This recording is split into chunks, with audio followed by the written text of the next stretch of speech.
ভাইজান হুজুর পীর কেবলা জিন্দাবাদ, হুজুরের ভক্ত মুরিদ পদকে দিন কোন জিন্দাবাদ, নারায়ে তাকবীর নারায়ে তাকবীর আল্লাহু আকবার, নারায়ে তাকবীর আল্লাহু আকবার, লিল্লাহি তাকবীর আল্লাহু আকবার, আল কোরআনের আলো ভাই ভাই আলো, আল হাদিসের আলো ভাই ভাই আলো, তোমার নবী বিশ্ব নবী নারায়ে তাকবীর জিন্দাবাদ, বড় ভাইজান জিন্দাবাদ, বড় ভাইজান জিন্দাবাদ, নারায়ে তাকবীর জিন্দাবাদ, বছরের পানি সালে সওয়াব জিন্দাবাদ, নারায়ে তাকবীর। আলহামদুলিল্লাহ, আজকে 3 দিন আমাদের ফুরফুরা শরীফে মহান ইসালে সাহেব খুব শান্তির সঙ্গে খুব ভালোভাবে আল্লাহর রহমতে আল্লাহ পাক কাটাচ্ছেন। আর যে সমস্ত মেহমান বিদেশ থেকে দেশ বিদেশ বাংলাদেশ, আসাম, আমাদের ত্রিপুরা, মেঘালয়, ভারতবর্ষের বিভিন্ন রাজ্য থেকে আসছেন, আল্লাহর রহমতে আমরা তাদের পাশে দাঁড়িয়ে সুন্দরভাবে আমরা সহযোগিতা করতে পারছি। আলহামদুলিল্লাহ, সবাই খুশি। আমরা চাইবো ইনশাল্লাহ যতটুকু সময় আছে আগামীকাল ফজর পর্যন্ত তার শান্তিতে আল্লাহ পাক এইভাবেই যেন কাটায়।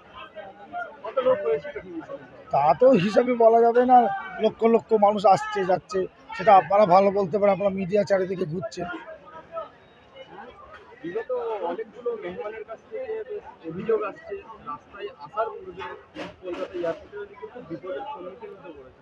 আমিও কয়েক জায়গায় শুনলাম যে এরকম কয়েক জায়গায় মানে ট্রাফিক ঠিক পাচ্ছে না, সিগন্যাল পাচ্ছে না, রাস্তাঘাটে জাম হচ্ছে, এটা আমিও খবর পেয়েছি।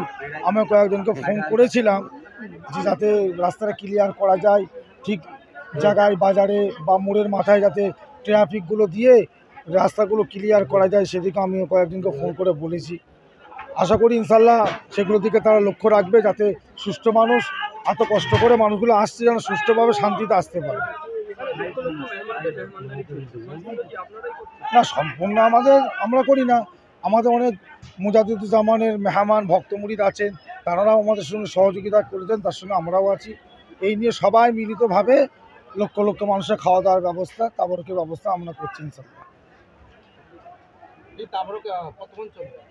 আমাদের তো এশার নামাজ বাদে শুরু হবে, দরবার শরীফের তাবারক সে কোনো নামাজের পরে দেওয়া হয়। আর আমাদের এটা তো আমাদের পার্সোনাল বাড়ি, বুঝতে পেরেছেন। দরবার শরীফে ছোটো দরবার, বড় দরবার শরীফে তাবারক, সেখানে নামাজ জোহরের নামাজ বাদ এবং এশার নামাজ বাদে বহু জায়গায় পরিবেশন করেন।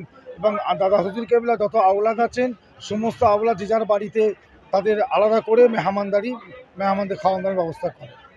আমাদের আজকে এখানে এশার নামাজ পড়ে খাওয়ান দাওয়া শুরু করব, মোটামুটি ধরে নেন না রাত্রির 12টা 1টা পর্যন্ত আমাদের খাওয়ান দাওয়া এখানে চলবে।